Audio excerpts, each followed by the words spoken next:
Hey everyone, welcome to FPL CLUE for another video.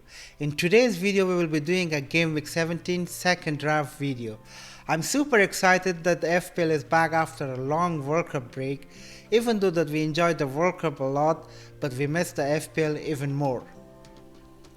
Please leave a like and subscribe the channel, as your love and support is very much needed and very much appreciated as well.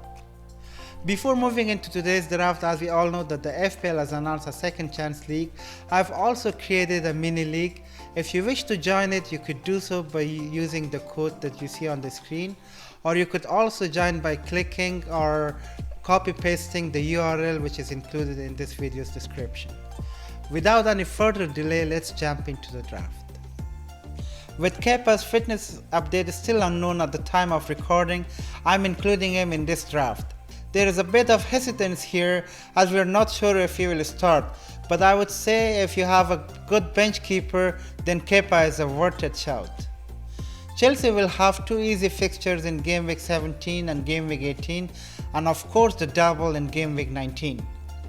With that being said, we need to keep an eye on more team news, press conferences and fitness updates for not only Kepa but for the likes of James and Fofana as well before we do our final team selection prior to Game Week 17 deadline.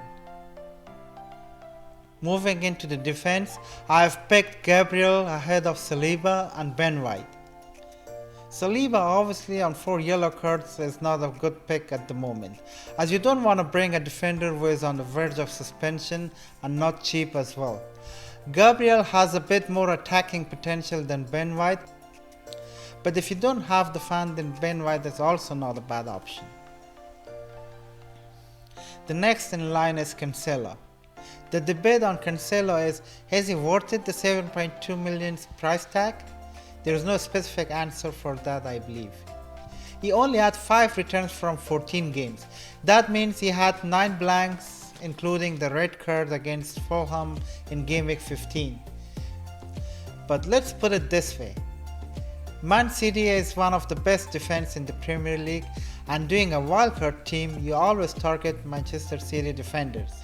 And Cancelo is the highest scoring defender amongst his teammates in terms of FPL points, goal scores and assists. He averages 5 points per game, which is of course not bad at all. He is one of those nailed players in City's starting 11, and he will surely continue to entertain us with his attacking abilities. So I believe he is still a must FPL asset. Next is Trippier. What else can you say about him? He is the name of consistency in FPL this season. He really is enjoying a good season so far at Newcastle.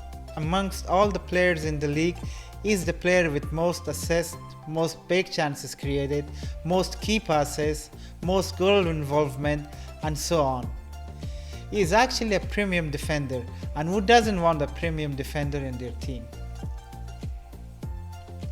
Unlike my previous draft where I had Salah as my second premium, in this draft I picked KDB for the second premium spot. Obviously this is not our final team selection, a lot of things might change before the Boxing Day deadline. De Bruyne is another player shown consistency throughout the first half of the season. He is the second highest scoring midfielder behind Almiron, but he is leading the standings for total assists, total big chance created, total goal involvement, and of course he is a bonus point machine amongst the midfielders. He has been well rested due to Belgium's early exit from the World Cup and is expected to feature in most of the series game after the restart. He alongside Erling Haaland, Cancelo and even Ederson will be amongst the nailed City players. With 6.8 mils, Martinelli is a great value.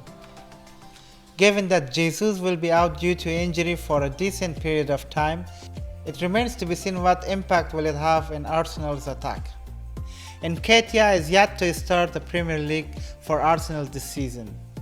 Will he be Arsenal's main striker in Jesus' absence, or we might occasionally see Martinelli fulfilling the striker position or even a false 9.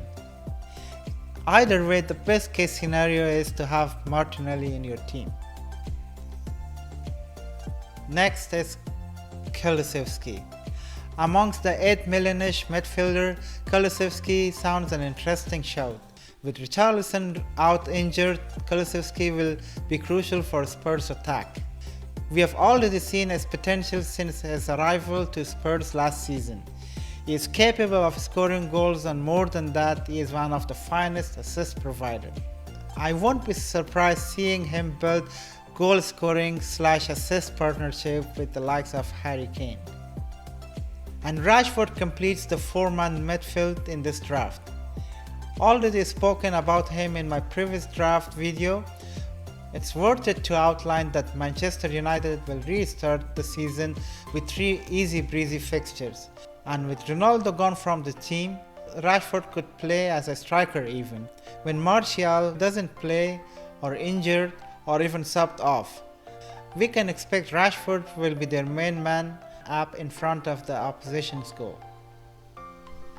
Moving into the forward position, I've picked up Darwin. As you all know, Luis Diaz and Diogo Jota will both remain sidelined due to injury for a longer period of time. At least 4 to 5 FPL game weeks for Jota and maybe around 8 to 10 game weeks for Luis Diaz. Then in that case, Darwin Nunez will get a lot more minutes up front in the Liverpool's lineup. We all know how attacking he is when he plays. He is always hungry to score goal and is ambitious or even selfish, in other words, in front of goal, which is actually good from FPL point of view. You can always expect him to score 1 or 2 goals every game, but he also creates big chances, and let's not forget that he also assisted 2 times and created 6 big chances so far this season. So the next is Haaland. Do I even need to say anything about Erling Haaland? I'm sure you know it all.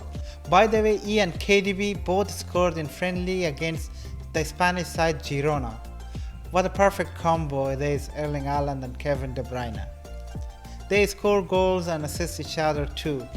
Probably KDB has assisted most of the Haaland's goals this season, including the one in the friendly as well. Mitrovic completes the forward spot in this draft. There is obviously the suspension risk associated with the Serbian striker because he is on 4 yellow cards already, but even with that, he is a great forward pick until game week 19 when Fulham have the double game week. Then from game week 20 onwards, his fixtures doesn't look super great. It might then be time to transfer him out, plus another downgrade in some area of your squad to bring Harry Kane in for the Spurs double game week.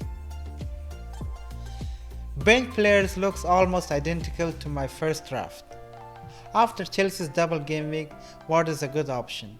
Botman and Patterson are the 2 new additions in this draft, and of course Andreas is there on the bench ready to be started when Fulham have the double game week. The captaincy will go to Erling Haaland, there's nothing to even think about it, and the vice captaincy goes to KDB in this case. And that's it for today's draft.